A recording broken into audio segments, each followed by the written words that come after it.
Good evening, everyone. Welcome to the National Leadership Summit under the International Business Conclave Trade Winds. Leadership is the ability of someone to inspire a group of people to set and accept challenging objectives, outperform the competition, and inspire people to perform at their best. India has a list of people who, with the representation, have made us proud, irrespective of the verticals. We need more people who would be inspiring and helping India to propel and prosper. Well, without any further delay, I would like to call upon Arushi and Madhav from the Socrates Club to take over the stage. Thank you.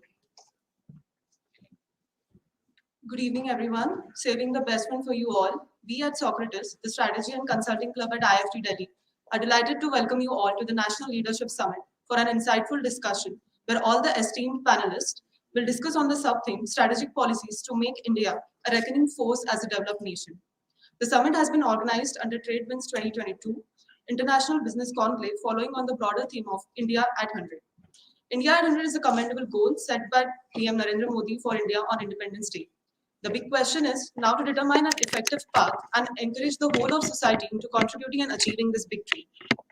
The summit will help us to understand various public policies and strategies to be taken for infrastructural development and setting up an industry 4.0, helping India achieve the objective of digital economy and getting ahead of other countries in terms of economic growth and becoming the next biggest manufacturing hub of the world. I would like to introduce our honorable speakers for the panel discussion. Our first speaker is Colonel Anurag Awasthi, sir. Sir is the Vice President of Policy, Government and Corporate Relations at India Electronics and Semiconductor Association and Interim CEO at Electronic Park, Delhi. He is a veteran and an alumnus of National Defense Academy and an alumnus of Indian School of Business. Anurag sir has had a diverse experience in policy formulation and design, capital procurement and strategy in India as well as abroad. He has also headed a vertical in the United Nations. He is a notable columnist with various pieces on policy and geopolitics in nearly all national newspapers and various professional journals. I would kindly request sir to come up on the stage and take up the welcome bouquet from our team.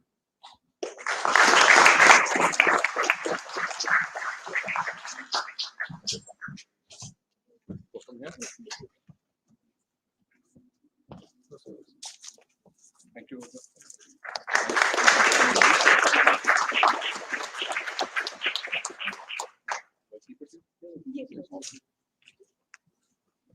Our next speaker is Mrs. Nidhi Seth. Nidhi ma'am has over 17 years of experience in public relations, corporate communications, policy, and advocacy. She has worked with leading Fortune 100 companies such as United Health Group, Sun Life Financial, and eValueServe. During this time, she has helped these companies reposition themselves and successfully through robust PR and marketing campaigns. She has been featured in newspapers such as Financial Times, Economist, Wall Street Journal, and Business Today. She has also been associated with industry associations such as CII, FICCI, IBF, TICON, and NASCOM.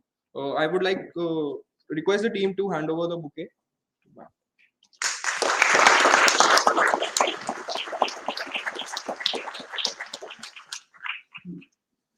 Next up, we have Mr. Rajesh Ranjan. Rajesh sir is serving as a Director of Government Affairs and Public Policy at Microsoft. Prior to this, he was Associate Director at KPMG and has held different business leadership roles across prestigious organizations. He has also worked as an Assistant Audit Officer with the Comptroller and Auditor General of India. Sir has had an extensive experience with the Government of India involving business, policy and technology strategy and public service delivery through procurement and implementation. We are delighted to have you, sir, and would request you to come up on the stage and accept the welcome bouquet.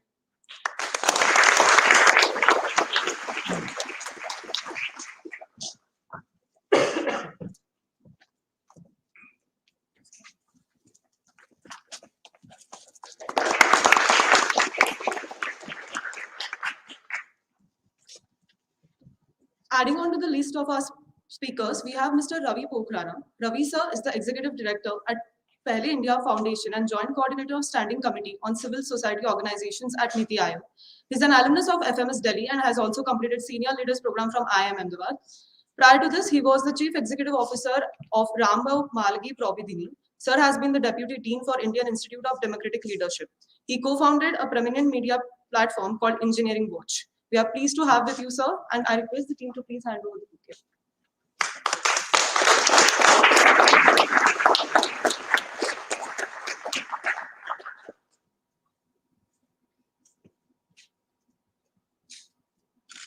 Thank you. Our next speaker is Subodhip Jash. Mr. Subodhip Jash is the Director of Public Affairs at FTI Consulting. At FTI, he manages public advocacy programs for several global majors at the intersection of emerging technologies, digital innovation, and enabling market access. He has previously worked at the Trade Policy Division, Ministry of Commerce. And with think tanks across Germany and the United States, Sir has also published his work in the area of tech and trade policies with Economic Times and other publications.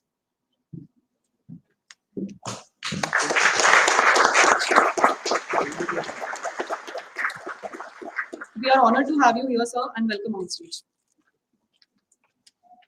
To moderate the session, we have Mr. Dipankar Khare. Dipankar, sir, is the Joint Director Public Policy at Manufacturers Association for Information Technology. Prior to this, he was a consultant for the Office of the Honorable Union Minister of Commerce and Industry and has employed in Apex leading industry associations like ASCOM and PhD Chamber of Commerce and Industry. I would like to request sir to please come on the stage and accept the award.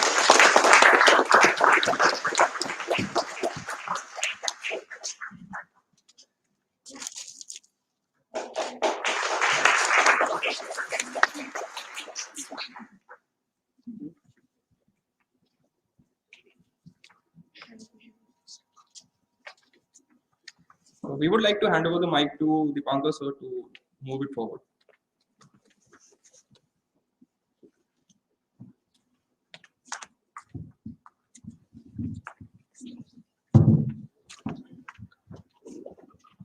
The point for yes. Very good evening, panelists. Very good evening, everyone. Thank you for being here. And it's been a pleasure here coming after so many years. The last time I had been here to actually came after my 12th for an admission, but sadly could not get it. So I'm here today. And the theme is very interesting. I think strategic policies to make India a reckoning force with the nation. I think you've rightly selected this theme for the wonderful panelists that we have here. And accordingly, I was also reading some of the articles and some of the government's initiatives going ahead for the Vision 27 as we are living in an era of Amrit Kal, which is echoed by our honorable Prime Minister. So the vision and the roadmap for the next 25 years would be around specific sectors like defense and technology, tech and governance, urban landscape, commerce industries, infrastructures like national policies and PM Gati Shakti. So to talk about pathing for defense in the very first step. So how we would like to position India as in the world in 2047 is the first thing. And then going ahead for the industries, how we are restructuring and merging of our public sector banks and creation of 3 or 4 big banks. In the technology space, how we are developing semiconductor complexes and making India a hub and leader in green tech and scaling are in, I mean the ideas of scaling are in discussion. If we talk about government, it is very important to have reduced compliance burdens going ahead and ease of doing business and ease of living basically. So national single window portal, also reorienting government processes. If you have recently heard that, legal metrology act is also amended. And we talk about sectoral collaborations with foreign research and development to build up to 10 labs in the nation, making India skill capital and bringing 10 Indian institutions among the top 100 in the world.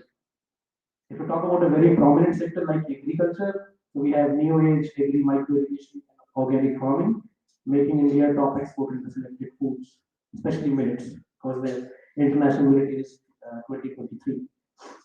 If we talk about urban and rural gap fixing, We have future-ready balance between rural and urban, and the major emphasis should be on decarbonization. And there should be gap analysis in each sector and how we can fulfill those gaps going ahead.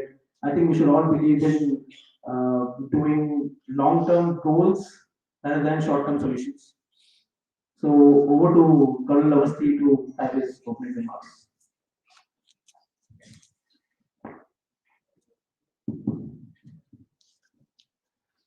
Quite a wet evening on a Sunday afternoon, evening actually. Quite painful, isn't it? Or you're good to go. Listen to some discourse or some boring topics as to how you can make this country even greater and stuff like that. Are you all ears or you're kind of spaced out? All ears. Cool. Okay. Cool. So what Dipankar has said.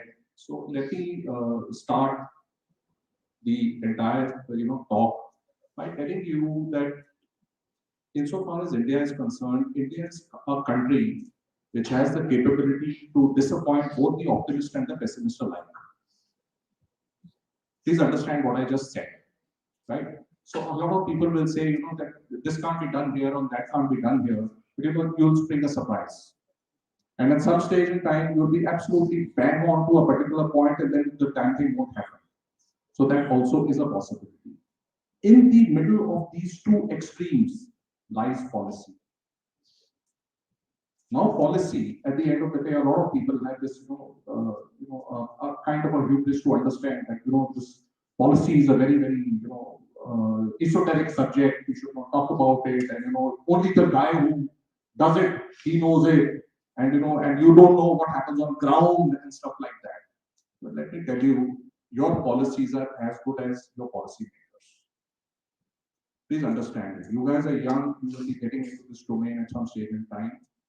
The moment your bedrock is correct, and the moment your bedrock is inclusive, looks after most of the gaps, I don't say some gaps or a little gaps, most of the gaps, and you have agility and flexibility to have a mid-course correction in the policy at whatever stage in time, you are good to go.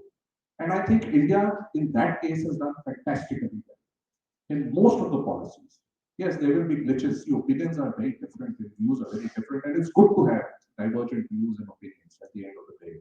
That was your basic crux of the Indian education system in the yesteryears of the ancient times, which has been taken beautifully by the Western powers. So there was a view and there was a counter view, both were correct, and they took the middle path by debates. Somewhere down the line, that is lost here. I think we can thank Macaulay for that. Right? Either which way, I will not go back into the history, but at the end of the day, all I need to say in the opening remarks is that policy is not esoteric. Policy is not difficult. Policy is just understanding it from the very basic and a very logical aspect. Insofar as that is concerned, this country, various sectors, has done a tremendous job in the last 10 to 12 years. And I hope we go ahead forward like that. Thanks, Divankar. Thank you, Colonel. Now I will hand it over to Medina to have a opening remarks. Good evening, everyone. So it's a pleasure to be amongst this young and dynamic audience today evening. So I'm not sure about you, but my Sunday evening is quite interesting today. So, I have had the good fortune of being in the tech industry for more than a decade, and I have seen the industry evolve over the years. Now, internet is a giant that is growing at a monstrous pace, as well as growing to become driving the growth for the country at a monstrous pace. Our talent pool is getting recognized there like nowhere else. We are creating entrepreneurs there like nowhere else. But at the same time, we say that data is the new oil, but then it also has its repercussions. And because of these repercussions, it is very, very important to tame this animal, to have a robust regulatory framework, which is designed to create an environment which does not impede on freedom of speech, but at the same time puts in place checks and responsibility at an individual level, at an organization level, and also at a country level. So I'm actually just, as I'm just seeing this audience, I had written something that I've completely deviated from what I've written. And I'm just speaking on the go, looking at all of you, because, I just feel I'm just speaking what I'm really wanting to talk about. Sorry for interrupting you, but that's what we really want from our panelists, to have some candid discussions and how we can basically reduce the gaps between what we are in the audience and the panel discussions. So thanks to you. Thank you. And also, since we are a generation who are at the cusp of the next stage of this growth for internet at a very dynamic level, we have seen it to an extent, and you are going to create and shape the future at a very different level. So it is very, very important. I think the regulation in the IT industry in India started with the IT Act way back in 2000s. However, the things were so ambiguous and arbitrary, and the way the internet has evolved, the policy is just trying to keep pace with that. So there has been a joint parliamentary committee that has been commissioned to create, because every time you create checks for the space, the internet space evolves to a completely different new dimension, and you have to be dynamic and fast paced with it. So just recently, some of you might have read and heard that the new data, protection bill that was proposed has been scrapped, and now there is a talk of regulating the whole space. And we have all would have noticed in the last 2 years. Initially, they were talking about arbitrariness and ambiguities in the law at a country level, where somebody is getting jailed for putting up something against the government or a cartoon against the government, to suddenly government recognizing that data threat is actually national security threat, to the extent that when we faced a threat from China in 2020, we banned 43 apps, which were successful, robust apps, which were driving business for the country, the internet usage through which was becoming at an all-time high. However, the government realized the threat, and these Chinese apps were banned. But what does this really do? Does that make the environment safe? Why not? Why? Because if you are banning a China app, you're overly depending on the US tech giants, So similarly, so this whole space has to be regulated and looked at from fresh parlance, I think every 2 years. Right now, it's a very, very dynamic space to be in. And you need young, fresh, forward-thinking minds who can anticipate the opportunity and threats of the future to create a regulation framework for this space. I feel India as a country with highest number of, almost the highest number of internet users, should also be actually talking about, this in the UN, as to have these policies at a global level, which do not, impede on data security while thriving businesses, because world has truly become a global village, going beyond cyber boundaries through the internet. So while we have to harness the power of this medium, at the same time we have to ensure that this is not a monster in the making in terms of cyber security threats. So would be my opening remark, and these are some points for all of you to think on. Thank you. Very, very good point, basically. And banning apps is more like a temporary jugaad, or it's not a permanent solution.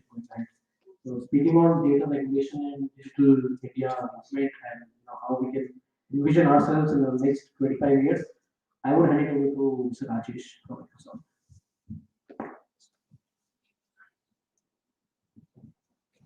Good evening, all. Yeah, so same time with you. So, maybe Dipankar at this point of time might not go into the details of the topics that I want to speak on, or maybe I'll keep it a little generic at this point of time. I'll revisit, in terms of what I want to expand. So the area of public policy or policy as overall is very very interesting, right? And at this point of time, especially in India, where policy is the career in policy, the space in policy, the professionals in policy, how the governments are thinking about policy. I see, more or less, almost all countries have taken a very similar approach, right? And that approach is being nationalistic. It's not only India, okay? We as Microsoft, we work globally with all our teams. We do have the feedbacks that come to us in terms of what that particular country is thinking. And we strategize and we also make policies. Like government does policy, we also do policy as organizations. And thankfully, what has happened, everybody has realized that, especially in the field of technology, it is kind of difficult to keep pace of regulation with policy. That has been historically true, but even more so today, because the kind of evolution that we have seen, especially in technology, it is the regulations are lagging, and it has happened because initially the policymakers or the regulators were not kind of willing to take on board the participants, the whole ecosystem. For example, the organizations like us. But thankfully, it has become more consultative in very recent years. Last 4 or 5 years, I would see that the kind of motion that has happened on both sides, because government is coming up with a lot of regulations, and companies have to now tackle that, and there's a good opportunity being created here, and that's where as both of them mentioned, you should start looking at this policy domain also from that angle. That you could become one of those people who would be creating one of those policies which are going to drive India towards that goal of India at 100 being a developed country. And there are a lot of issues, right? Data you mentioned, privacy you mentioned, cyber security, new tech. You don't know. There's a whole long list that we can go on, right? So just this opening remark, I would stop here. As I said, I'll revisit in terms of 3-4 pillars that I want to discuss when we talk about which kind of policies do we want to put in place when we think about that growth which makes us a developed nation at 100. So thank you. Thank you, Rajesh. In the last 3 opening remarks, I've been listening more like data. It's more like very pertinent to going ahead. But now let's shift it to some of the different aspects. Like if you talk about how India will lead as, if you talk about socially or maybe politically and economically in 2047. So I think the best guy for this would be Mr. Ravi to speak on. I think I will hand it over to you. Thanks. Good evening, everyone. The participation in today's panel discussion is also special for me, as the organization that I am representing, Pehle India Foundation, has been founded by one of your past faculty members, which is Dr. Rajiv Kumar, who is, of course, he's one of the visionary and leading economist of the country today. He was heading the Niti Aayog last 4 or 5 years. He's also currently the chairperson. While I was traveling here, I was coming here, and I told him that I'm visiting your institution. So he said, hi, say hi to everyone. Another special thing about this session today is you must be aware that government has constituted a small group which is working on envisioning the plan for India at 100, which is what we are going to achieve as creating a shared vision of what we are going to achieve as we complete 100 years. Dr. Jitendra Singh, the minister, he's heading that committee. On a private front, several industry groups, etc., and private institutions have come together, and we are leading that initiative from our end. And I'm sort of looking at that Bharat at 100, we call it. So we are reaching out to Indians across the globe and finding out and doing the same exercise, envisioning where we want to take it. So again, that's another coincidence, and that is why I was very happy being part of this session. So let me just put things a bit into context. Since you are all learned people, you're studying foreign trade, I'm sure you would have had a few subjects on economics as well. So let me put this into context. When we say that we're looking at achieving or being a developed nation after 25 years. You're aware that we're talking about the out of the few norms or matrices, the most acceptable one is of World Bank, which specifies a developed economy as being a high income economy, which is based on per capita income, which is a nation which has got per capita income which is more than $12,500. It is 12,480 or something. $12,500 or more is called as high income economy. Right now, India, you're aware, our per capita income is slightly less than $2,000. We fall under low income economy. And it's a huge gap. $2,000 to $12,000 is a huge gap. And again, as you're very learned students, you know that every 12 years, I think if we are at a 6% growth rate, every 12 years it doubles. So we've done a small calculation, the CAGR calculation, if you do, you'll find out that if India as a country consistently grows at 8% for 25 years, then from 3 trillion economy that we are today, slightly less than 3, we can reach 20 trillion economy, which is GDP. 20 trillion economy we can reach if we consistently grow by 8%. And I also checked up United Nations, where it says that our projected population would become 1.6 billion. So that means $12,000 of per capita income, which is slightly at the borderline of high income, provided it remains the same. World Bank doesn't change the. So hypothetically, what we are talking about of being a developed economy by 2047 is hypothetically an okay number. It's not in thin air. If we are at 8%, if we can achieve 8% year on year for next 25 years, we can reach $12,000 per capita income. So that I just want to put this into context. Next, let me just also give a little background, because when I get a chance, and if I get chance to speak again, I will be speaking about the guiding principles of how you as a student should be looking at this entire India 100 business. What are the few key things that or lenses one should be looking at when we're going about achieving all this. So I'm pretty new in the policy space, but last 10 years I've spent in training of elected representatives. So cusp of say politics and policy. So I would like to share my views whenever I get to speak next. Thanks. Thank you. We absolutely get chance to speak, and that's not a challenge. And I think people are very interested to ask questions also going ahead. So we'll restrict ourselves also in the coming time to some few questions, and then we'll take from our friends. So coming to Subodhip. Subodhip is a director, associate director at FDA Consulting, and he will talk about how the global value chains are impacting India, and basically how we envision ourselves going ahead and comparatively with Asian countries and European and West. So what do you, Subodhip? Sure, thanks, Dipankar. Good evening, everyone. So firstly, a big thank you to the team at IIFT for inviting me. And it's especially a delight to be here with such an august group of experts.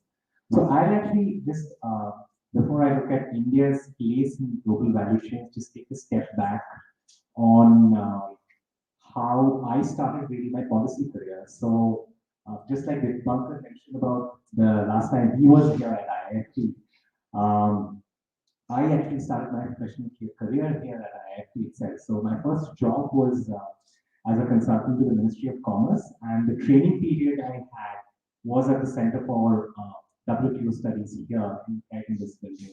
So I'm just going to share some reflections, especially at the early part of the trade policy work that I was looking at that point.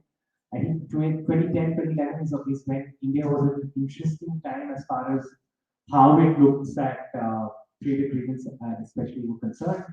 You had agreements with ASEAN, Korea, Japan, and a few other regions that were sort of culminating at that point.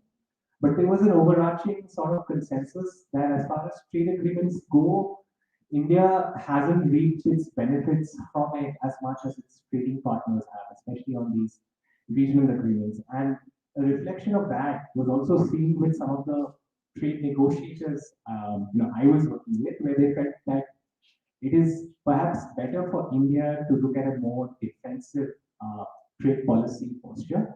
Now, why were we sort of defensive on our trade policy? I think if I sort of reflect on that, there were two or three things at play there.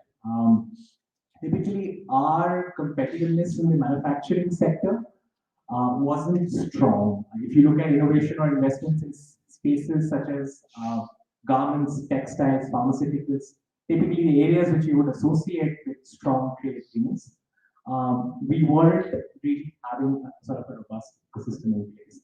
And if I reflect on trade as a percentage of GDP, I think India was at about 56% in 2011. When I was just checking the data just before the pandemic, we dropped to 40%.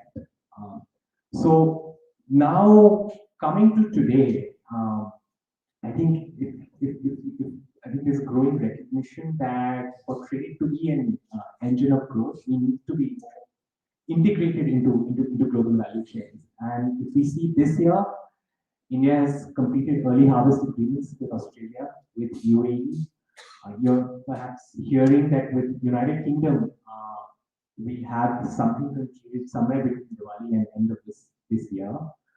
EU was an agreement where I remember the early fourth or fifth rounds were sort of happening back in 2011 itself. And now we are, I think, back on the negotiating table as far as the trade negotiations with EU goes. I think all of this essentially reflects that for really to be globally integrated into these value chains across spaces such as electronics and other sector, we need to be really part of the table as far as trade as an engine of growth is concerned. So I think the choice now, if I now have to reflect on the choice of these countries, we're a lot more smarter to look at countries with converged economic and political interests. So you see that the choice of consumption economies such as Australia, UK, and others. And I think there's a lot more coordination now between a commerce ministry and between an external affairs ministry in terms of where we need to invest our time on trade negotiation, because ultimately India doesn't really have the capacity to negotiate 10 or 12 agreements at a time, so we must make those choices more judiciously. So I think I'll kind of stop there. That was more to kind of just set the context with the past and the present. And I think in the follow-up, I talk a little bit more about the future part in terms of just looking ahead and how we can be better in Thank you, Suresh. Thank you. So I think to know about different countries and regions going ahead. Let's just have something very interesting now, which is the booming word in 2022. It's called semiconductor. So, Colonel Awasthi, how do you see Indian ecosystem of the semiconductors thriving in the future? And do you think are we late in the space? And what are the policies that you in the process going ahead? Thanks, Divakar. I was a panelist around a week ago and done an Bradstreet Government and PSU Summit. So somebody asked me the question. The question the moderator asked me was, do you think the Indian semiconductor industry is nascent and does it have the capacity? So I framed my question on these two words. One is nascent and the other is capacity. Now, let me give all of you a little rundown on this first. It's very important to understand what is the historical significance. Everything comes out of history. Like Nidhi said, data is not the new oil, chips are the new oil. From your safety razors to space shuttles, everything's going to be based on a chip. And chip is not only technology, chip is geopolitics. Sorry to interrupt. You said it's very nascent stage. Right?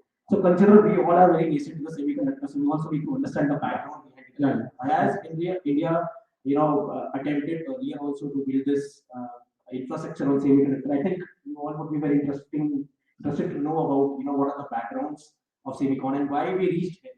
Absolutely. I'll just come to that. So when you look at the history of chips in India, you know, you were much higher and much faster in the race. Fairchild, if you guys know what Fairchild is one of the very important semiconductor majors in the United States, was already has in India, had its presence in India in 1960s. Bharat Electronics Limited, as the first PSU, was already making integrated circuits somewhere around 1961. Till 1962, debacle happened. That is the Sino-Indian War.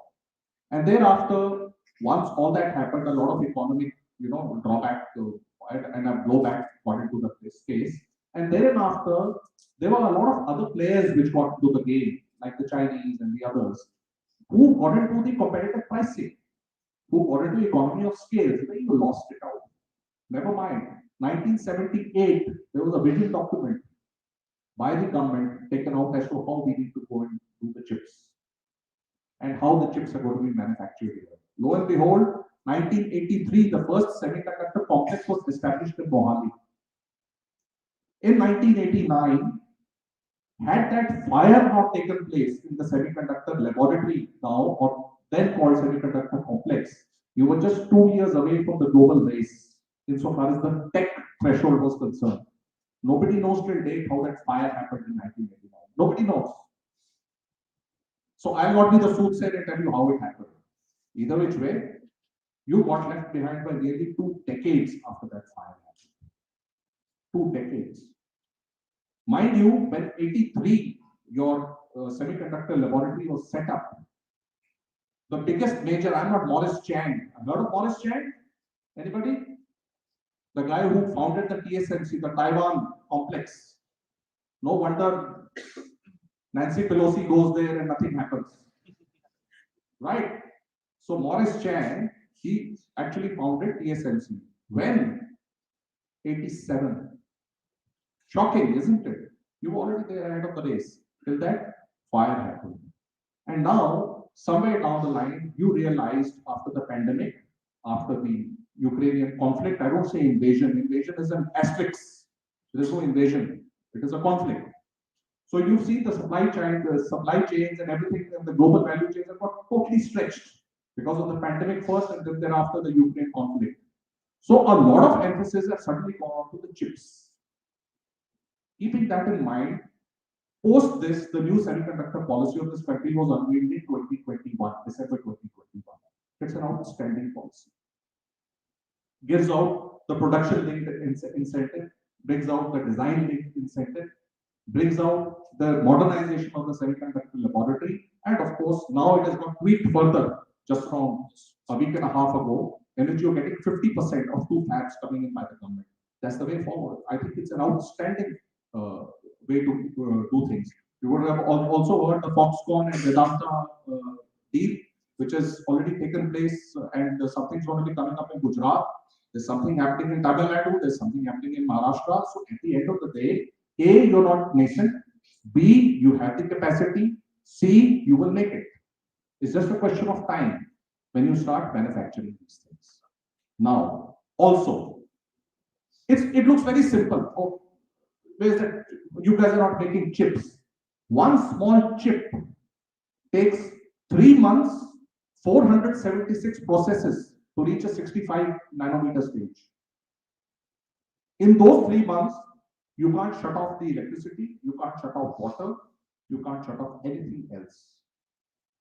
Most of it is done by equipment. Now let's look at a geopolitical scan. This is for telling you all you guys. When you look at the equipment manufacturer, 80% of equipment is manufactured in the US. When you look at the design IPR, 52% of IPR is in the US. When you look at manufacturing, the powerhouse is Asia, Taiwan, Korea, Japan, all these.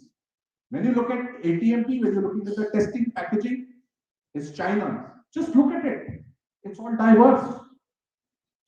So no country in the world can say that I am doing everything alone. It doesn't work. Now, combine this with the pandemic and combine it with the conflict. You have a recipe for disaster. That's geopolitics. Anybody seen a fab ever? where the chips are made. You guys have seen James Bond movies?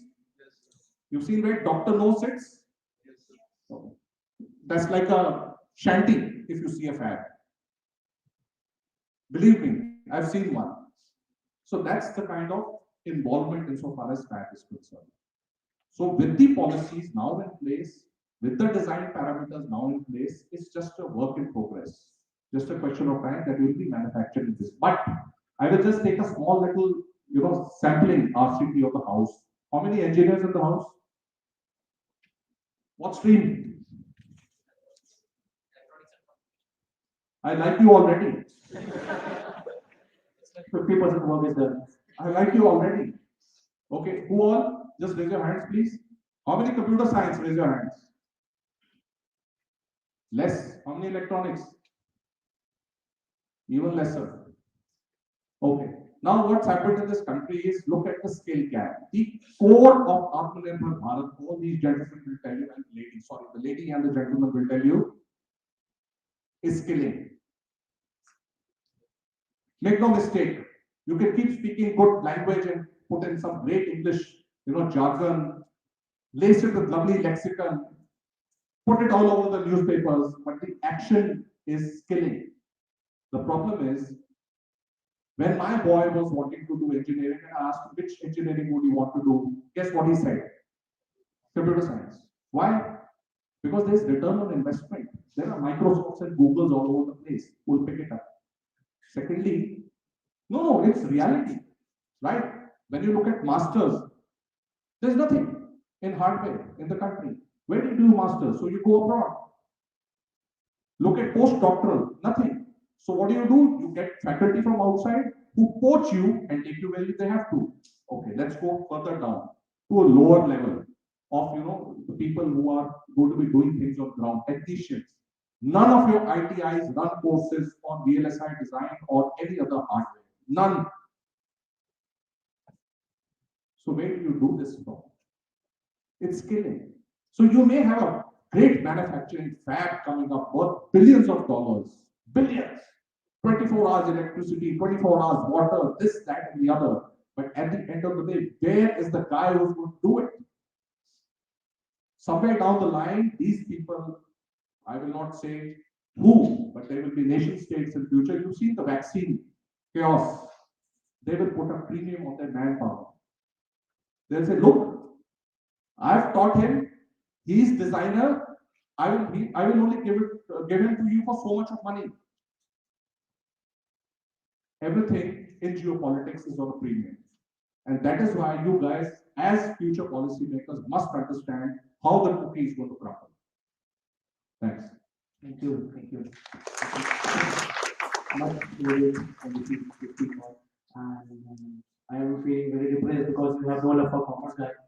So going ahead, let's understand the digital landscape in India. I think I need to ask Nidhi about that. We are in the transitioning phase, right? So if we talk about Atmanirbhar Bharat, we need Atmanirbhar Bharat ki Atmanirbhar technology, right? So, I just want to ask you that how it is current, the digital landscape, and basically we talk about our regulations on data and how we want to envision it in 2047. So what are the gaps that we currently have? And please go ahead.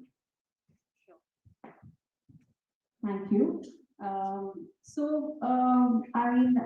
It's interesting, how India as a country is so vast and so diverse, and there are so many levels and spaces on which we need this robust, platform in terms of policy development.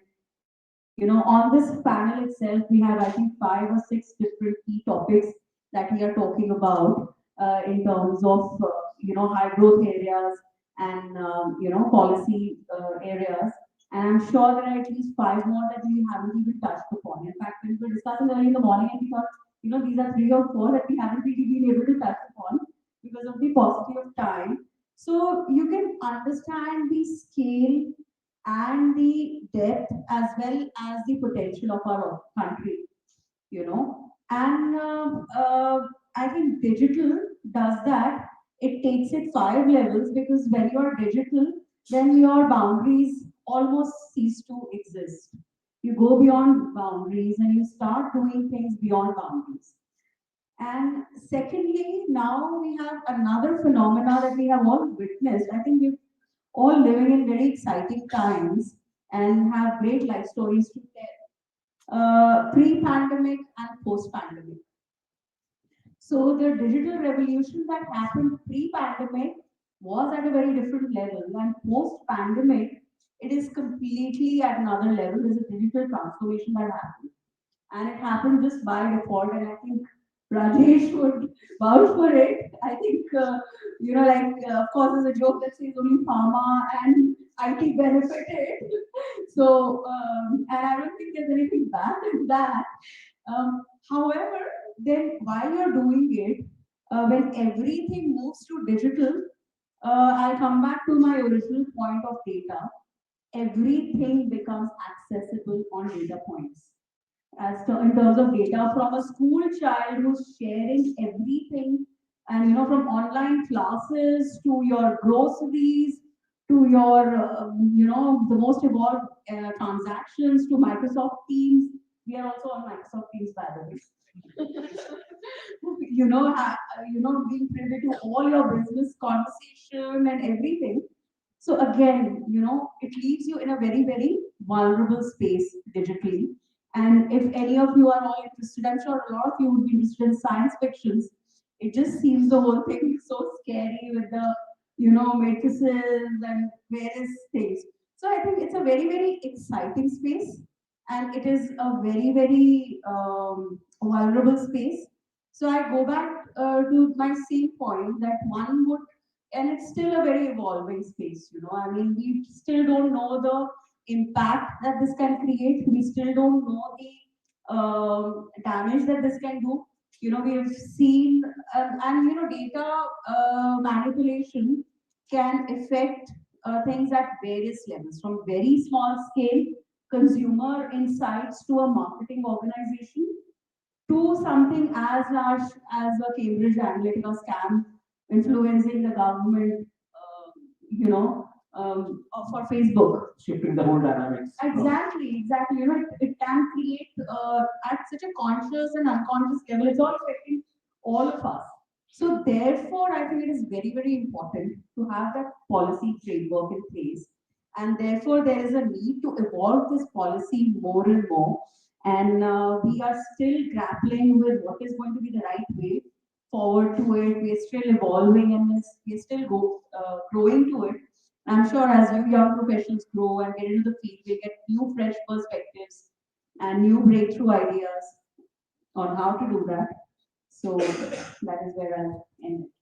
Thank you, Nidhi. The very important aspect going here, I think, that how technology can solve the problem of inclusivity in India. So if we talk about 2047, we need to include probably like Sabka Saath, Sabka Vikas, Sabka Prayas, Sabka Vishwas, everything. So how tech is basically solving the problem. If we talk about financial, language, probably accessibility and health.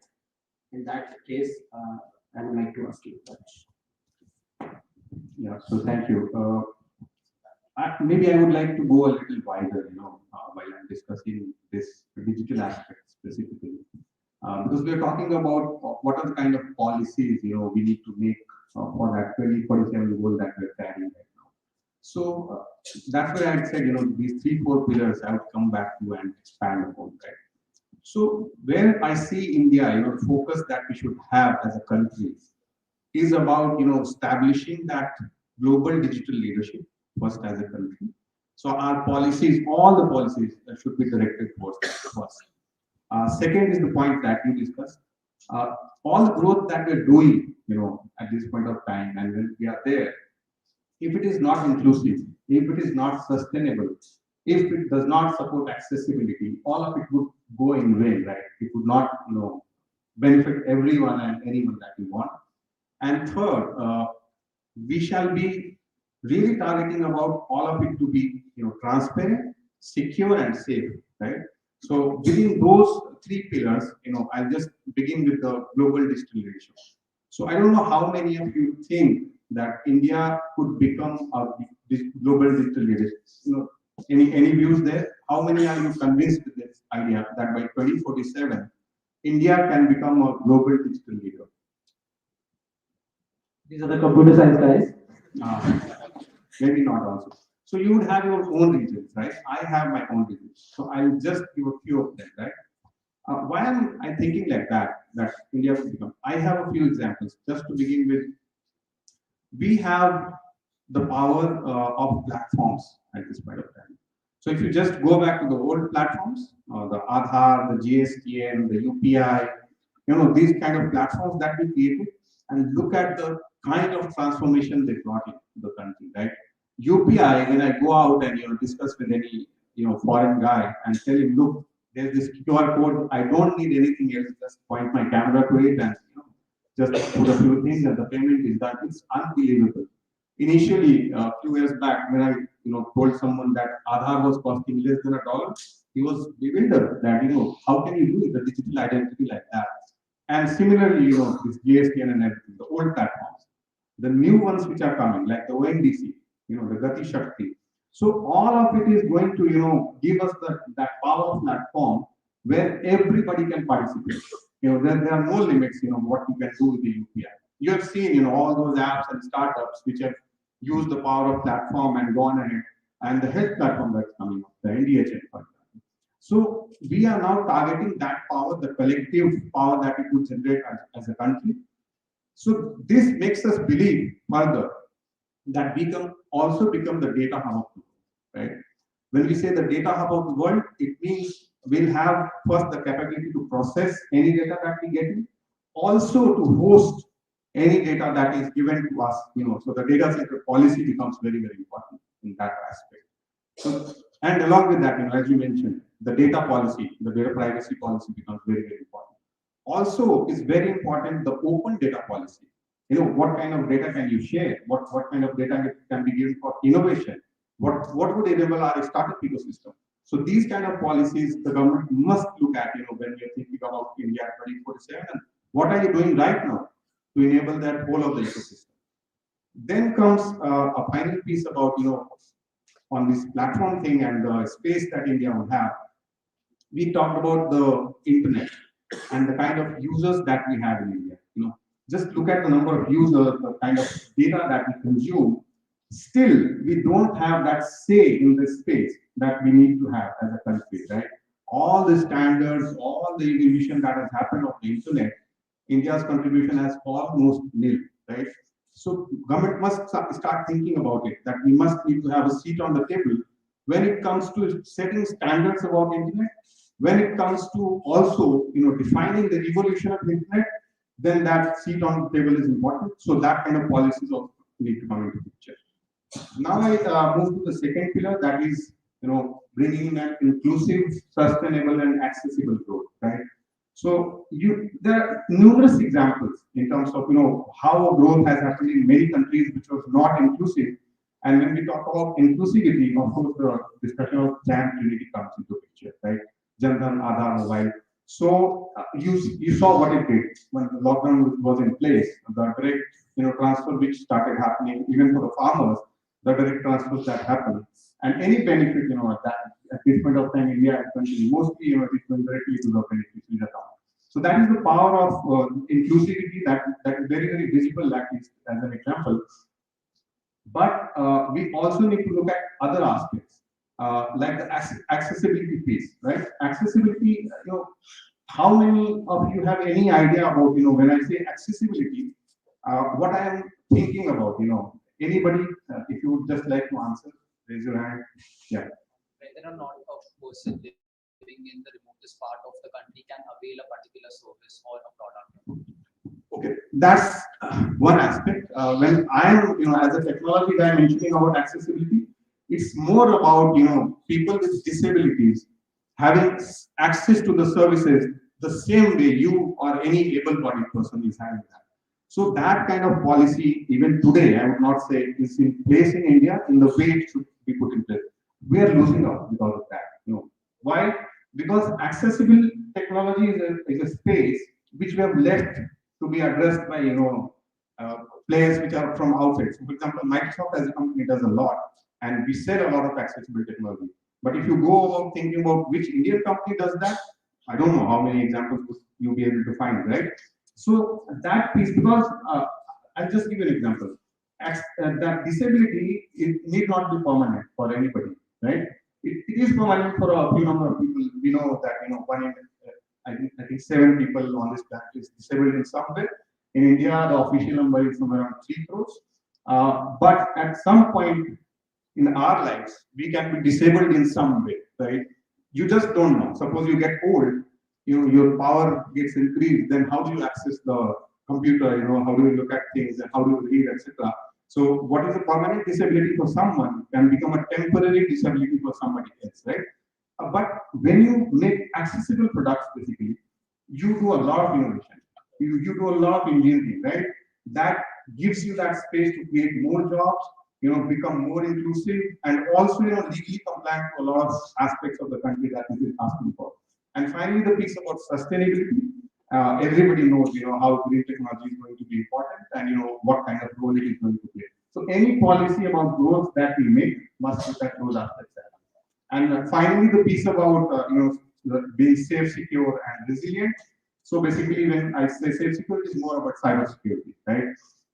Cyber security at this point of time, I don't know. Again, in terms of the exposure that you guys have, the issues that are coming up. We mentioned about the conflict in Ukraine.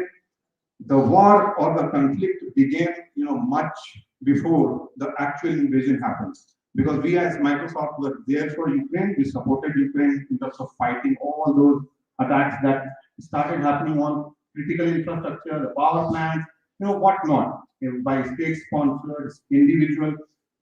Today, the attackers are not of any particular category, right?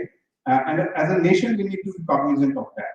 So I'll just give you an example. As Microsoft, we process about 35 trillion signals per day, right? And out of that, we are able to generate some sort of intelligence that what is the cyber threat landscape and what we need to look at. So, but the issue is that end-to-end security concept is missing at this point of time on government side.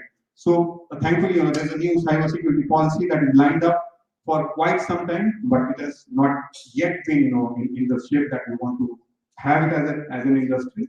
But that also needs to be sorted out. If we really want to have, this 8% kind of growth that we mentioned in the sectors that we are focusing on. So maybe I'll just stop here. Thank you, Rajesh. I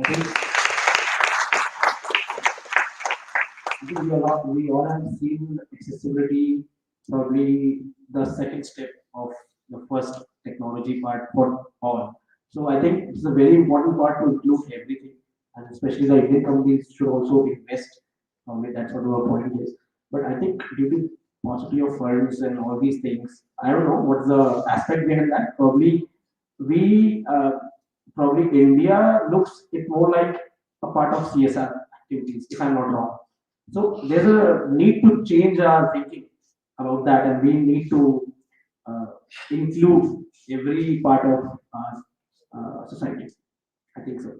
So coming to I think socially acceptability policies and political as well as economic, I would ask Ravi to specify what exactly he thinks that specific points on what is political aspect, what is social, and what is economic aspects. We call like more like what was that triple transition? If I'm not wrong. Yeah, triple transition is a new coin also. I also heard a few days back.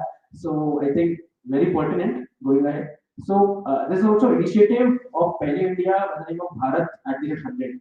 So I would like you to throw some light on that and how we can cover specific points on political, social. Yeah, since the topic of the discussion was about strategic policy for a developed India, so I thought it will be too specific to talk about the policy per se, and which is also for a period spanning about 25 years. So, out of all the work we've been doing, I thought it would be better to, and when I'm speaking to you, so I thought it would be better to give some broad 4 or 5 guiding principles, which as policymakers people should take care of while we are in this journey of 25 years and focusing on various sectors. So first amongst them is the diversity in the country, which is, I need not overemphasize the fact that as a country, we are very diverse in terms of our crop pattern, soil, weather, language, uh, and whatnot. So this diversity, what it leads to is the entire thought and belief that a central policy making, somebody sitting in Delhi or a government sitting in Delhi would make policy and which would work across the country. We've seen plenty of times that doesn't work. It has to be state governments and which have to look at local aspirations and then policy should be made. Few examples that we saw in recent years, which worked pretty well, the entire toilet revolution that we saw in the country. If you've also heard and read about how smart city project is working, both of these are top examples of this bottom-up policy thinking. So this is the first guiding principle as far as we would like to suggest that would carry across these 25 years. The second area of focus would be mutual trust between different players of economy. We are aware that in last 7.5 decades of India's growth and development, or maybe lack of it, whatever you say, there has been an acute distrust between various stakeholders, which is the private players, government, civil society, and the academia. Now, we all know about this.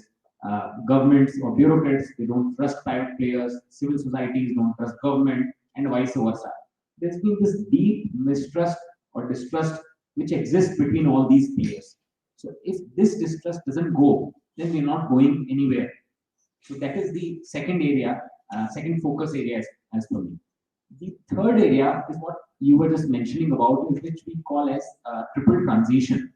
See, we are all aware triple is social, political, economic transition. We are perhaps the only country in the world which has taken up this challenge when we got independence in 1947. As a socially, we had huge social unrest. We are all aware. We were socially unstable, torn society. Politically, we were unstable. Princely states were in a state of disintegration. Economically, we were in shambles. We as a country took challenge to transform ourselves politically, socially, as well as economically. Here today, 75 years hence, we have made some progress on each of these three areas. Again, in next 25 years, we are looking at a progress or a transition in all these three areas. If you compare this with other countries, and I say that we are the only country which is facing this. If you take this, I'll just cite a few examples to assert my point. US, for example. US, when till the time it was called as a rich nation, it was still employing slaves from Africa for its development, for its infrastructure projects. In fact, the America as a country gave voting rights to women only in very late, I think 1820s or something. Till then, it was already a rich nation. So, and talk about political transition, China as a country. So the Chinese per se, they have probably accepted that we're going through an economic transformation. The political can wait, but we as a country, we are desirous that all three transitions should happen simultaneously. This is the challenge accepted at the beginning of independence. That's what I call as triple transition. The fourth area is economy and environment. Again, I'm pretty sure we're the only countries which have this responsibility of making our economy a developed economy with net zero target. All the other countries, all the OECD countries, the European countries, the US, they have taken development and growth at the cost of indiscriminate environmental exploitation. But now we as a country have this challenge of maintaining economic, environmental net zero along with achieving this. So again, we need to be mindful of this.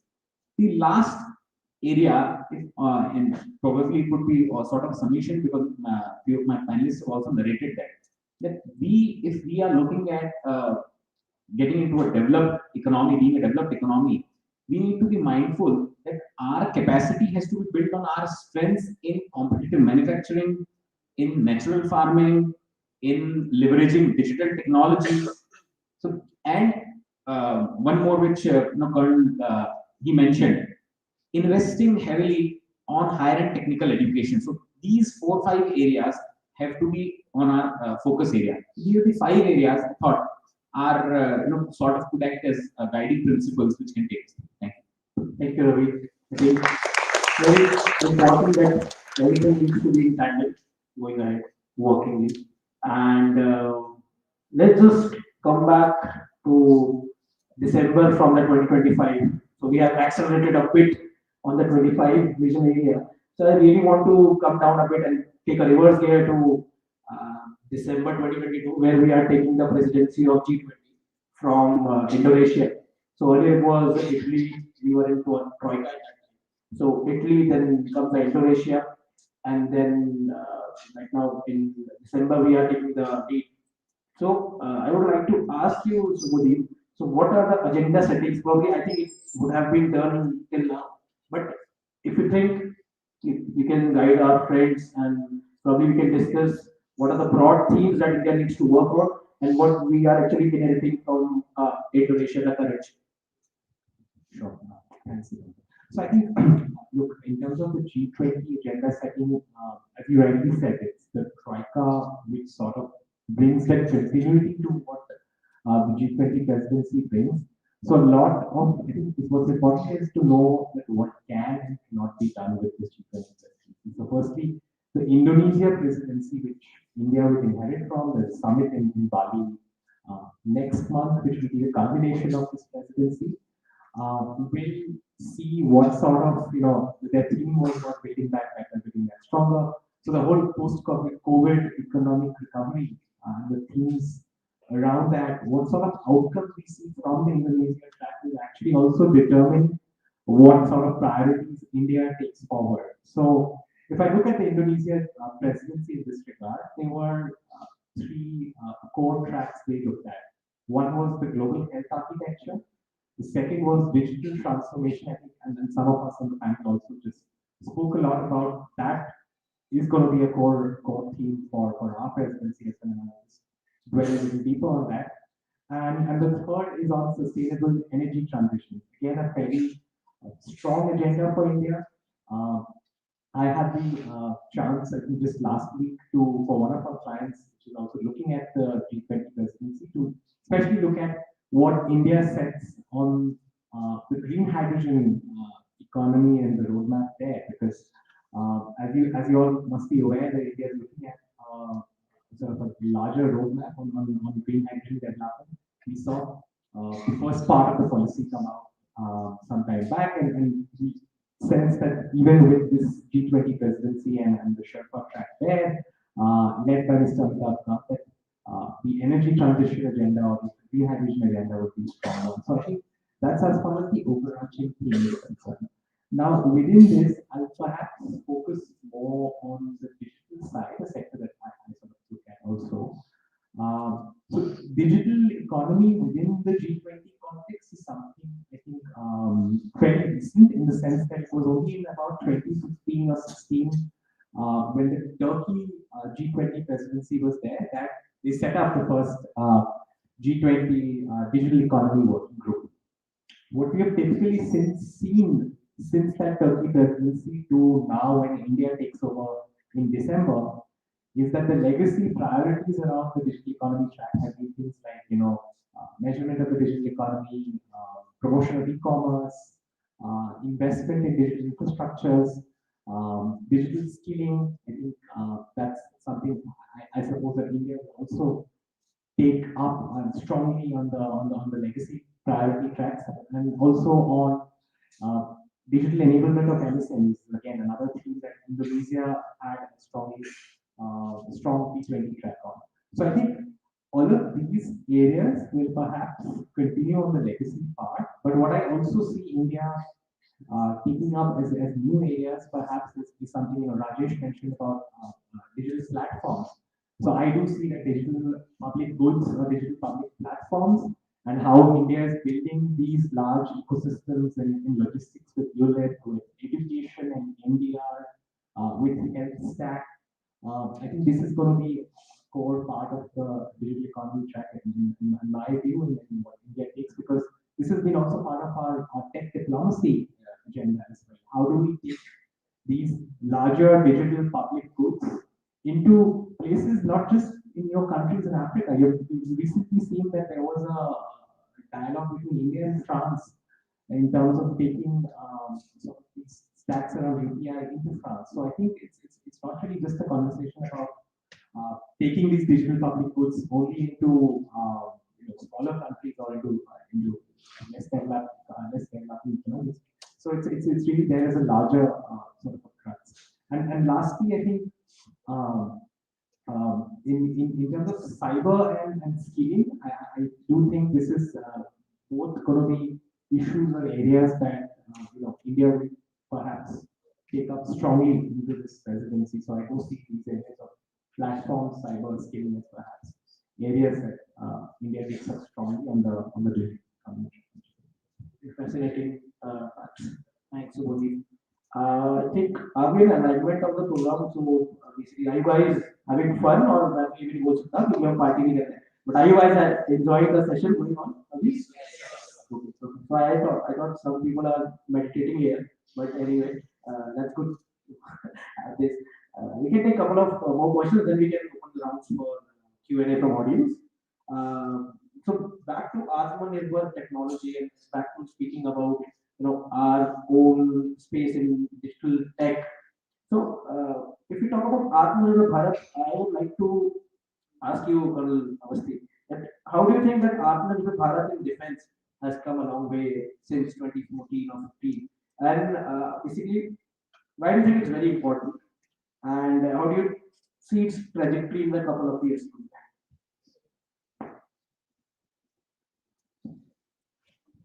I quickly, like a bad student, went down a couple of points. So I'll just answer so that I don't miss out anything. Right. Okay, Atmanirbhar Bharat. Firstly, we must understand that whatever equipment you buy, whatever weapon systems you buy from abroad, they are not suited to you. You adapt them to your requirements. Please understand it. So they are not neither terrain configured, neither they are your usage configured, or they are your technological threshold configured. So you have to adapt yourself to that advantage. You must understand that. Now, couple this up with a lot of denial regimes. All of you remember the cryogenic conflict, the cryogenic engines of the SLV, the PSLV, when the Americans said that no, we won't give. By the way, that senator today is Joe Biden. You know him, who he is? He is the guy who put the spoke in the spanner in the works. Nice guy. No, seriously. So there are denial regimes. Then there are various other factors. So willy-nilly, what happens is that whenever you buy anything from abroad, you suit it to your advantage. So it's not a circle, peg in a circular hole. It's a square peg in a circular hole. You must understand that. Now, somewhere down the line, 2014-15, when the clarion call by Honorable Prime Minister for Atmanirbhar Bharat and Defense etc. was given, you had a very, very bad reputation of being the world's largest arms exporter in the world. Import. Keep importing. Everything was imported. 70% of your inventory of weapon systems was imported. 70%. And you must understand when you have a inventory like that, obviously you have to function on 30, 40, 30. 30 is legacy, 40 is current, and 30 is futuristic. Obviously, that's the way all organizations function, right? Whether it is land systems, air systems, or naval systems, or seagoing systems. Now, when all this happened, we realized that there were the DPSUs and the Ordnance Factory Board, which was running the rules, and there was hardly any private infrastructure. Whosoever was there was very recent, could not get into the game. A, he didn't know the rules. B, the rules and the policies were so rigid that he could not get inside the game somewhere down the line. In came in path-breaking policies like Make One, Make Two, now Make Three, strategic partnership. In came in various other policies of the government of India, like the IDEX. I wonder if you guys know what IDEX is. The TDF, the Technology Development Fund, which is now run by the DRDO, so on and so forth. Then came in competitions like Baba Meher competition now, which which has become the epitome of the best drone competition in the world suddenly. So many things have come out of it. Lo and behold, today in July, and there's a report which comes and says that India has exported 13,000 crores worth of equipment. So I always say, as always, India is a country which has a capability to disappoint both the pessimist and the optimist alike. Now the silver lining is this: 13,000 crores is that 72% of this 13,000 crores is private entities. Isn't it astounding? Now, why you need to do all this? Why these policies came into being? IPR. Tomorrow there is a problem or there is a conflict like what's happened in we saw Galwan. Well, I've been through Kargil, so I will not speak more about that sometime later. Can you have an IPR of a product which lies in somebody else's hands which you are using? You can't. There's a problem.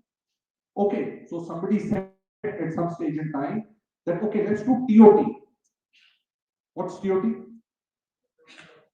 Transfer of technology. So, but when you do transfer of technologies, which TOT? You do manufacturing TOT. That is, you take that transfer of technology and exactly manufacture that on a licensed production. Nobody gives you the design POP. It costs a lot of money. Nobody will give you. The worst part is that even if you're making a bottle on a manufacturing TOT, you can't even change one rib. You're legally bound. So no matter how much of innovation you have in-house, you can't do much about it. The third thing is, the system before these policies came into being is that you were only aggregators. You're making systems of systems. Somewhere down the line, that doesn't work. You have to aggregate the whole thing. And everybody in this country seems to be in a hurry. You know, everybody, I find a lot of people, you know, talking to me and telling me that, sir, look at Arjun. It took 32 years to come. Look at the way it is looking. Sir, it is not in that. So I hear a lot of these comments. Let me tell you, M1 Abrams took 40 years to come in.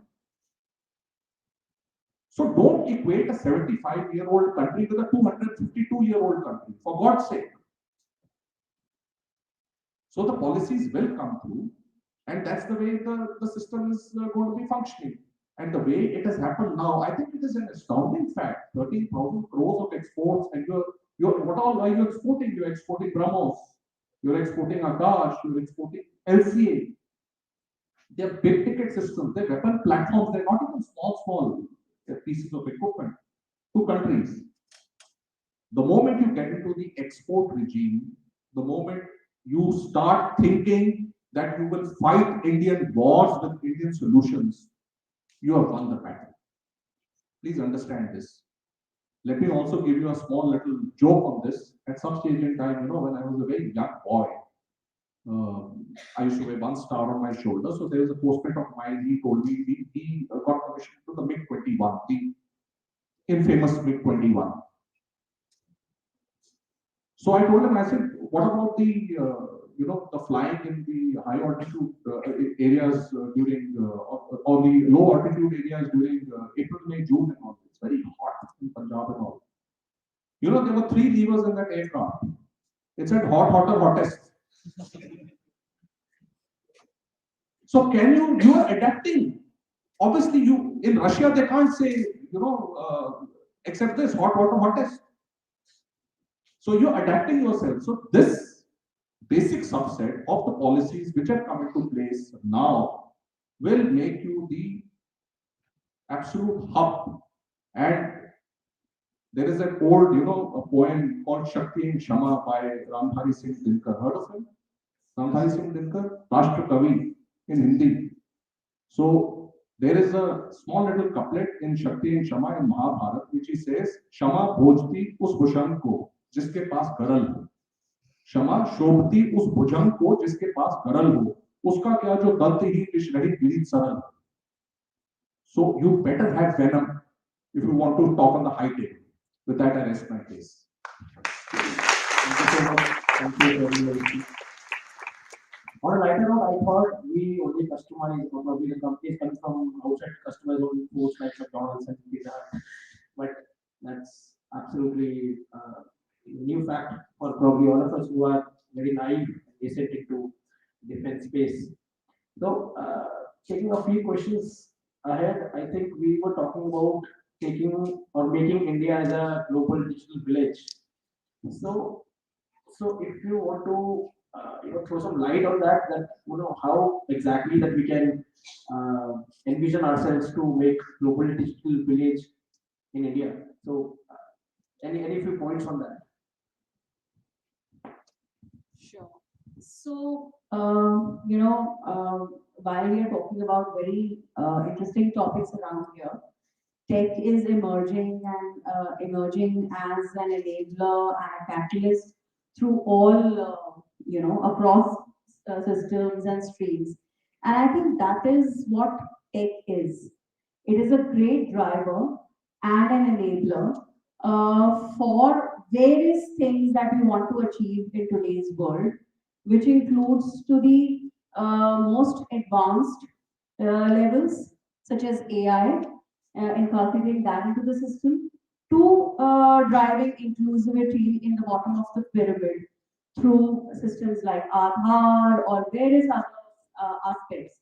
So, just I think what we have in our hand is pretty much magic, and we need to really, use it to the best sense. And, I think a lot of points have already been made. For instance, that India taking the leadership as the, global leadership and driving the thought process around internet strategies as well as regulations and laws. And at the same time, I think the climate change and ESG is another area wherein all of us need to really get together. Healthcare, pharma is another area where we all need to get together. So we have seen how digitization has helped the mankind at large in a common crisis that we all faced globally, the pandemic, recently. So I think taking learning from that, this generation and the next generation should take learning from that and understand how, as a mankind, as a planet, we are at the brink of struggle for sustenance and survival at various ways. And I think the only way and reason we can come back for that is through creating a global village and collaborating. Collaboration is going to be the key, minimizing our conflicts, building trust. I think I really like this point about mistrust being at the helm of our systems and just transforming that. So I think very simple, basic things and integrating it with evolved technologies and AI is going to be very important. And like they say, the more power you get, the more responsible you need to be. So that is what we are getting as human beings today. We are evolving with AI, we are evolving. So I think everything is going to become very surreal and advanced, whether it is development or whether it is crime. So it is going to be very, very important to put that humane aspect in place, put the responsibility in place. The leaders of today and tomorrow need to be very, very cognizant of that. And that is, I think, what we really need. Empathy, compassion, and collaboration. EQ along with IQ is going to be very, very important in creating a world for tomorrow. I think very, very much into sense that empathy is required. Let me just rest my case by taking a last question, and then we can open for the audience. So this question is for Subodhi because we talk about integration as of now. So integration, how do you think, Subodh, that how India can better integrate to global value chains? And as companies are looking for China plus one strategy, so I heard that we have not been able to leverage that till yet, probably, yeah, possibly the in the real sense. So where are the gaps that might, and how we can probably fix them? So I think on let me take this. Yeah, so when it comes to GVCs, I just want to make a quick preface that GVCs typically thrive in geographies that have, liberalized trade. So whether it's reducing tariffs or seamless trade facilitation. You take the example of Vietnam. So I was comparing, I think in my opening remarks about how the trade policy regime looked in 2011 versus in current day. Vietnam in about 2010 was at the same level of electronics exports as India. 10 years from then, now Vietnam is at a level of 9x to that of India. And as we have now, I think, had a slew of policies, the semiconductor mission, and PLI schemes and other aspects, I think where we need to look ahead is also going to be the next foreign trade policy, which is something that I consider is going to be important. Because I think to create the right set of the right environment for integration into global value chain, you need a set of things. So you have incentives, which is essentially the PLI scheme. You have responsive governance, which is coming in a lot of ways with EOCD 2.0. You're seeing a lot of work being done with, Deepankar mentioned about the methodology. Provisions being decriminalized now in a lot of statutes. So responsive governance is going to be an important part. Infrastructure and logistics, I think, is another ingredient. And we have just seen the new national logistics policy coming out, and that kind of, I think, takes the step towards that direction.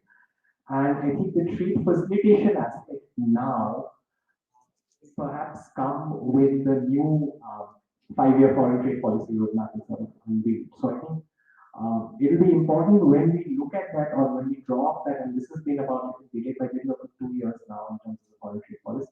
Pandemic, export competitiveness is, I think, one key aspect to look at, and also how we look at the products where there's going to be strategic interest in terms of where a lot of global sort of imports are taking place. So for India to really put its efforts around those products, and I think lastly I would just say that on the foreign trade policy itself, I think it's important that we take a fresh approach of looking at a digitally built foreign trade policy.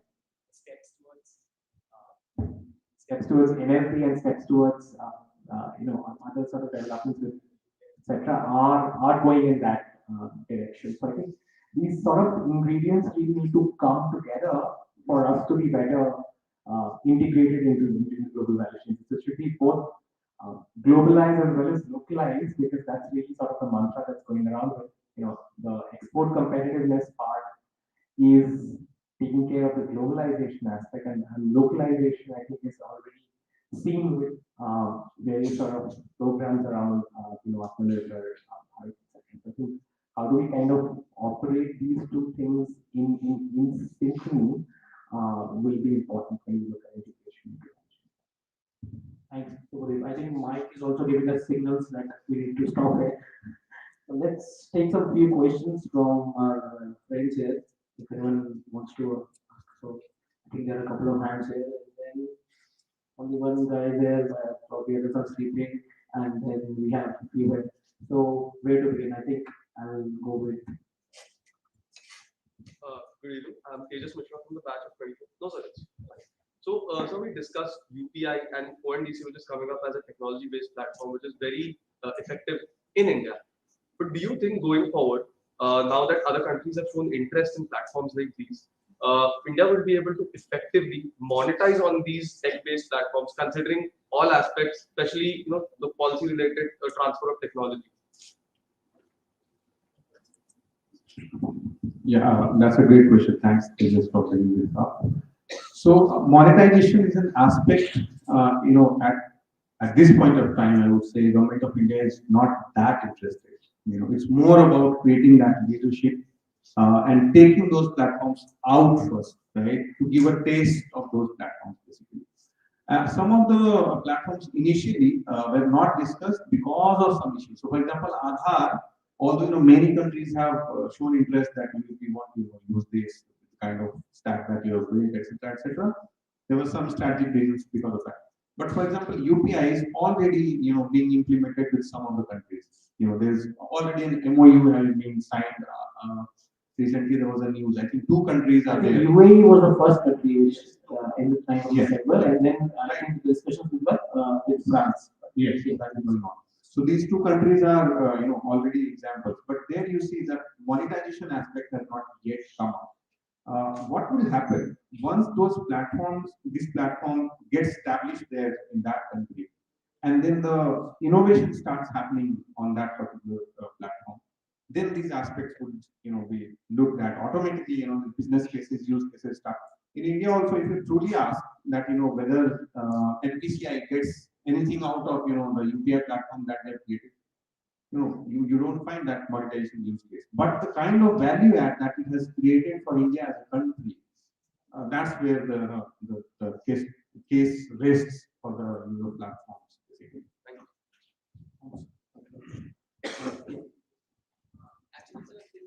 Just need you to introduce yourself, and then who do you want to ask a question?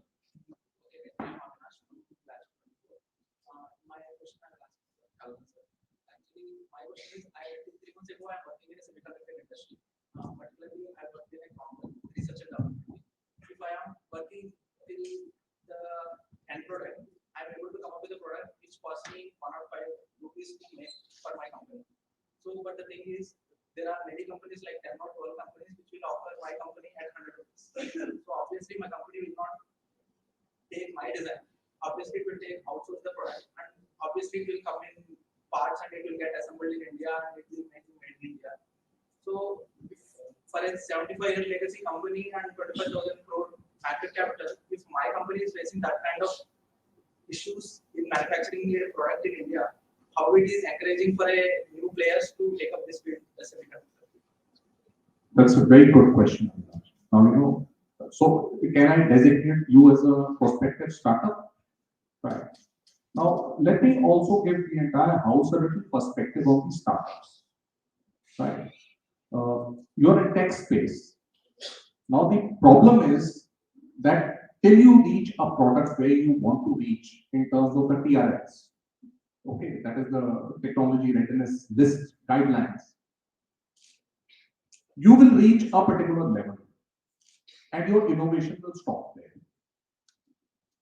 Now, what happens in various countries, I will not name the countries, especially, okay, let me name them, like the United States today. Lockheed Martin is making an aircraft. So it is a system of systems. It has various assemblies, sub-assemblies, parts, this, that, and the other, avionics, aerofoils, wheels, radars, etc., which come and make a particular product. So there is a company called Avinash and Company, or whatever you want to call it, which is making that critical chip, or which is making the critical subcomponent that you're making. What Lockheed Martin will do is that it will buy things from you at the cost at a market price which is prevailing, and let you be Avinash and Company. So while Lockheed Martin is also growing, Avinash and Company is also slowly growing. Here, the big fish eats the small fish. The moment that happens, your innovation goes for a toss, because you've already capitalized on it, you've monetized, and you exit. So what you're saying is a very, very pertinent problem, and let me tell you, there are policies which are going to be coming in vogue now to actually arrest this, what you mentioned. Very, very good question, a very pertinent question. Thank you for it. Appreciate Another that. part to this question, PLI, where government is trying to subsidize and make it competitive, make the domestic industries. That's for global players. Any other questions? Yeah, please. I'll come to you. Good evening, everyone. I'm Utsav Daga from the batch of 23. So I had a question for Subodhi also. So on 15th August, our Honorable Prime Minister, Mr. Narendra Modi, mentioned that in 2047, he sees India being energy independent. So do you feel that this can be the case in the next 25 years? If not, what will be the challenges and what can be the probable policy solutions so that we can be energy independent in 2047? So, firstly, I just want to clarify that I don't work so much in the energy sector, but yeah, to go to the statement that did come on 15th August, I think, look, for India to be energy independent, it's not about making choices that, countries such as Germany or countries in the global north have made in terms of phasing out fossil fuel dependencies. I think for us, it's about creating the right energy mix and how we take it to that. So the net zero, ambitions, or even at COP26 last year when he talked about the Prime Minister talked about the Panchamrit pledge, is really about creating conditions for transitions towards that energy self-sufficiency, if I would call it, right? Now let's take the example of green hydrogen that I alluded to briefly. Now, a lot of companies right now, and given green hydrogen is really it's really a very nascent stage in India right now. You've only had some R&D projects. You've had now the bus projects which are happening in Ladakh, and I think NTPC is doing some of the pilots as well around green hydrogen. There is also a realization in some of the industrial majors we speak to that the transition to green hydrogen itself will perhaps not be immediate, but we will essentially be talking from gray to green hydrogen. And so I think in the conversation that at least I've had with some of the folks who work on the energy practice in my firm, the essence is essentially to see how we take it from that green to green path and how hydrogen can be a key lever to energy transitions taking place. So I think that's perhaps just a small anecdote of what we are looking at. It's about creating the right balance, creating the right mix. But it's also not about taking pathways which we have seen, other countries taken, and I think that's where also India has that autonomy to do what is in our best interest, which is not really to be dictated by countries, which have had a different clean energy pathway, and we chart our own sort of, pathway. Thanks for the question, sir. Thank you, Mr. Paul. Yeah, please. Good evening. I'm my president from the batch of 24. So my question is specifically for Anurag. So you mentioned there is a skilled worker gap, especially in manufacturing of technical products such as chips. So which is perfectly in tandem, with currently the huge demographic dividend that we have due to being in the third stage of the population growth. But like 2-3 decades down the line, when we will reach the fourth stage, after the post-industrial stage, we will have an aging population, which is currently a problem China and other developed countries are facing. So we have a stipulated time frame in which we can capitalize on this population for covering this skill worker gap. So so I wanted to know that how we are encompassing the time frame in the policies that we are planning to implement for generating manufacturing of technical. Man, thanks. Can I just get your name again, please? My great question. This has been factored by the government of India in its policy making. See, I will again go back. There are 3 pillars to this. One is you have to look at skilling in terms of the chips, which has to be the entire canvas has to be from a lower end to a postdoctoral. Please understand this. There is a very major issue in that. And the second issue, which we are not looking at it for a very, very long time, and now it has been configured into the overall policy matrix, is the R&D. Now, R&D is a drudgery. None of us want to go into R&D. A, it doesn't pay you money. B, it's a bad lifestyle. And C, except for your personal accolades, nobody knows you. Am I right? So these two aspects have to be taken care of at the present juncture. This demographic dividend which you just mentioned has already been taken care of. So when we are looking at skilling, basically bridging this gap of skilling, whether it is from a rudimentary VLSI design, whether it is a rudimentary guy who's going to be making a PCB, to the highest capitalist thing, this has been taken into place. Now there are three things to it. All of you must understand it. There are a lot of people who say that, look, to get green processes into the place, there's sustainability goals also of the UN. I'm sure you guys know those 17 goals. I think most probably that 9th goal is of industry or something. SDG 9 is of industrial processes or something. So a lot of people also say that, look, you don't need to skill these people, get the equipment doing all that. Please understand it. So there are two sides of the coin to it. You get the equipment doing that, it's a huge capital investment. B, what about the skill force? At the end of the day, it is still about job creation. It is still about quality. It is still about various other things which I don't want to mention here. Right? So it's a two-sided coin which has to be balanced at some stage in time. Please understand it. But to come to the core of your question, the demographic dividend which you rightly brought about has already been factored into all this. But yes, you need to look at the lower end, ITI and others, of people who are coming out of, 12th standard, etc. Large pool in which you can use them as train the trainer. Undergrad courses, at least increase some seats and let people be aware that please take electronics, please take electrical. Don't run madly after computer science, for God's sake. Just because for 30 years there's been a software revolution in this country. Right? The masters, in which there are people who are gotten from abroad who get the things going, and postdoctoral at a later stage. So when you look at this canvas and the demographic dividend, this is the core of Atmanirbhar Bharat. In any sphere, and I'm sure all my worthy panelists will agree with me. If you can't skill, you can't do much. Thank you. What is the third aspect you refrained? What was the third aspect you refrained from speaking? We are all curious to know that. That's what. Okay, over to you. Okay, sorry, ma'am. Just to add to Sonal Avasthi, I believe you're talking about skilling. So the government of India is, I think, already considering it a lot in terms of skilling. A special body called NSDC, which is operating at a very robust level has been formed.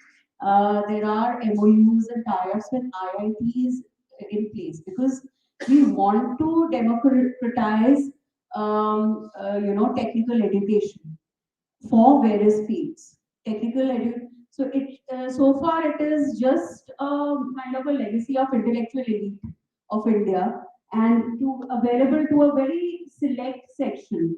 But the government is trying to create that breakthrough and use that talent pool and that brain and the brain drain that has happened needs to be contained, and they are trying to democratize the whole process because there are many worthy students who can still do a lot, even if they are not making it to the IITs. And IITs also need to kind of get out of their comfort zones and make their skill and knowledge available. So I think it is a lot about democratization of knowledge and kind of making it accessible to various sections. So yeah. Thank you, Nidhi. She's really put this across very politely, which I wanted to say in some other language. Thanks.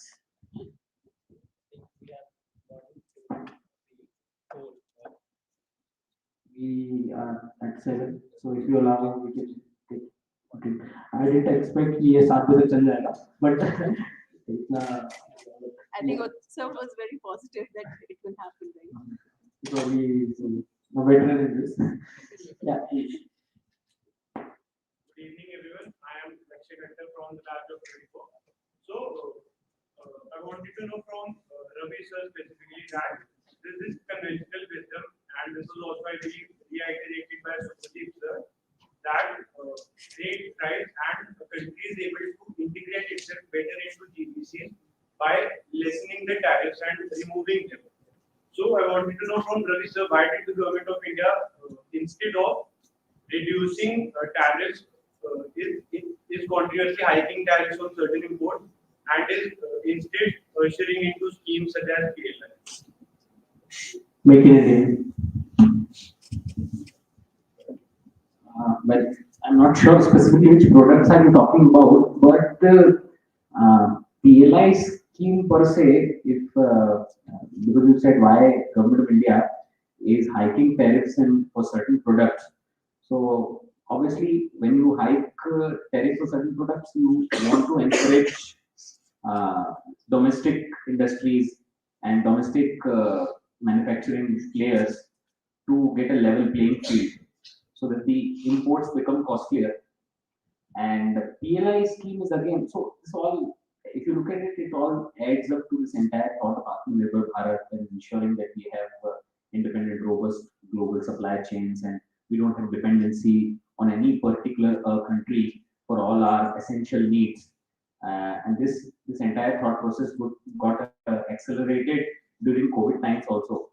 The PLI scheme also does the same, which is to incentivize again your local manufacturers by giving them additional incentive and subsidies on their production. So both these things are on the same side and heading towards the same entire idea of Atmanirbhar Bharat.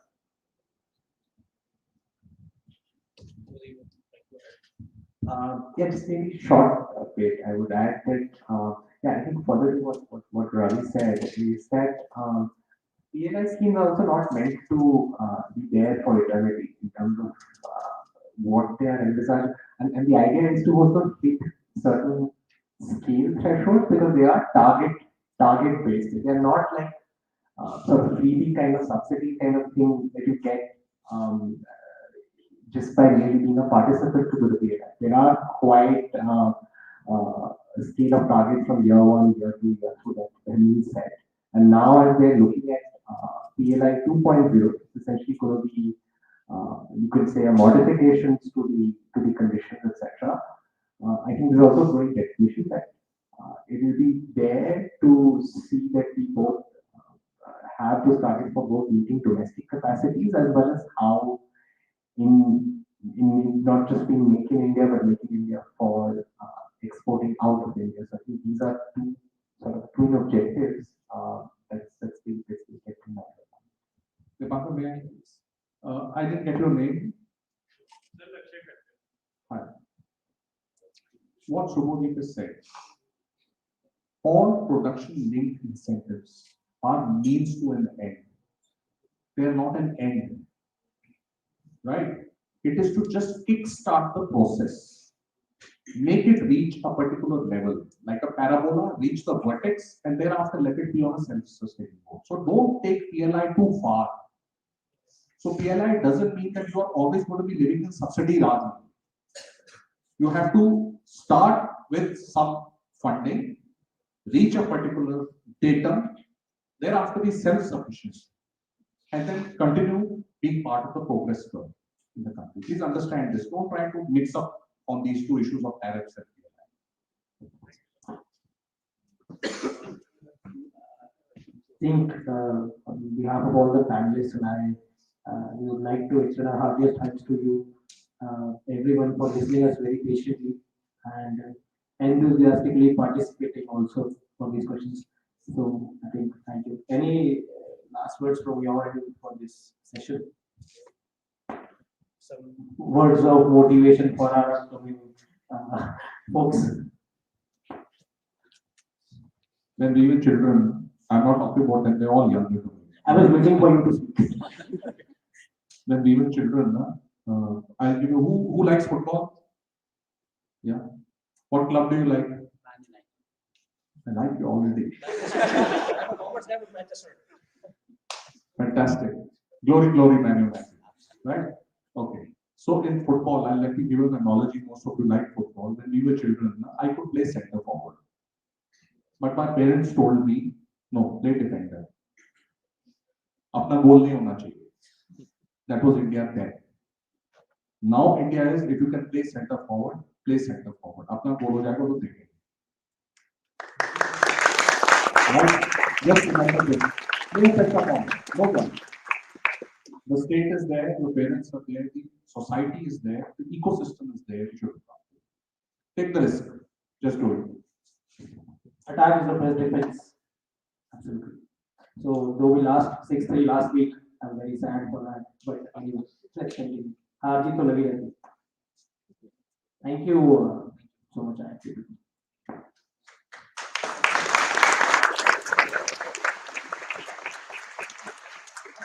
Thank you so much, respected panelists, for such a fruitful discussion and sharing your detailed views on how strategic policies can be formulated to help India achieve the targets. To begin with, I would like to thank Anurag sir for presenting your views on future of semiconductor manufacturing and India emerging for its production. Also, the way you stated on how India can surprise both the optimists and pessimists and policies that could be instrumental in taking India forward. Nidhi ma'am, data has repercussions, so it must have a robust framework which checks responsibility at organizational and country level and stressed on how internet has evolved and the policies that are evolving through it. Rajesh sir, who has provided holistic view on increasing digital awareness among the Indian population and its adaptability. Ravi sir, thank you so much for throwing light on triple transition which includes social, economic and political progress and making India a developed nation. And Subodhip sir for giving an insights on geopolitical relations of India. Last but not the least, I would like to extend my heartfelt gratitude to Dipankar sir for successfully coordinating the event and making it an engaging one. Thank you so much.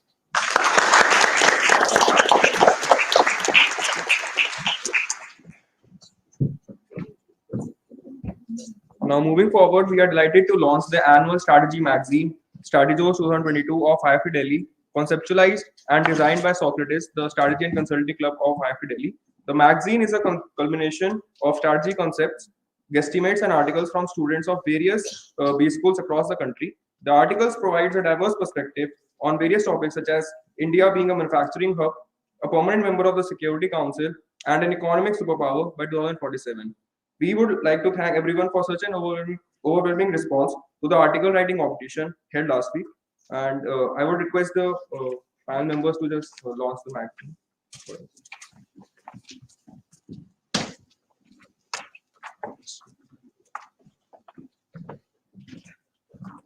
as you already cut the ribbon.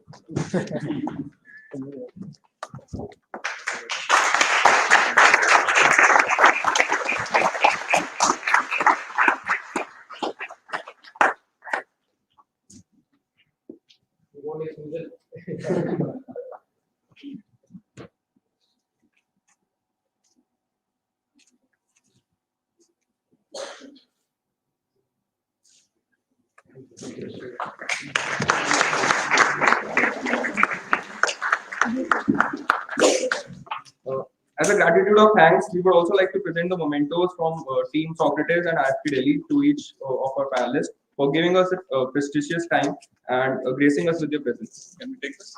Yes, yes, yes. I'll read this.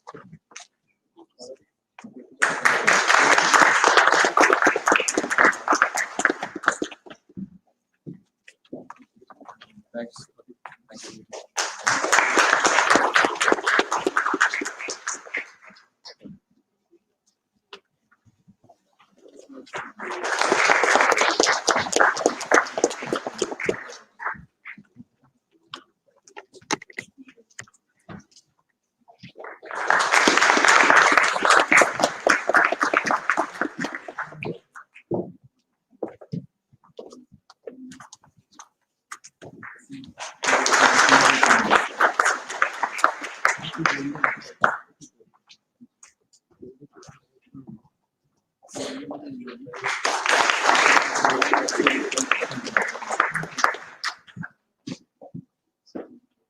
I would like to hand over the mic to Chanika to close the event. Good evening, everyone. I, Chenika Das, General Secretary of the IIFT Students' Council, would like to extend my heartfelt gratitude to everyone who has played a part in making TradeWinds 2022 a success. This year, we have had 8 summits in the domains of marketing, finance, leadership, digital operations, HR, and entrepreneurship spread over 3 days, encompassing the theme of India at 100. I would like to extend my sincere appreciation for all the panelists for being a part of the enriching and enlightening discussions which took place. Thank you all. I would also like to thank Professor Manoj Pant, Vice Chancellor, Mr. P.K. Gupta, Registrar, Dr. Satendra Bhatia, Dean, for their immense help and support. I would also like to thank Professor Sanjay Rastogi, Head GSM Division, for his guidance throughout. I extend my gratitude to Dr. Arunima Rana and Dr. Ashish Gupta, the program directors of the MBA batches, for their constant support. I would also like to thank the club coordinators of the clubs and cells for their immense dedication to make this event a success. Last but not the least, I would like to thank the organizing committee, without which the event would not have been a success. Thank you, everyone. We're closing TradeWinds 2022, and we hope to see you all again at the next edition.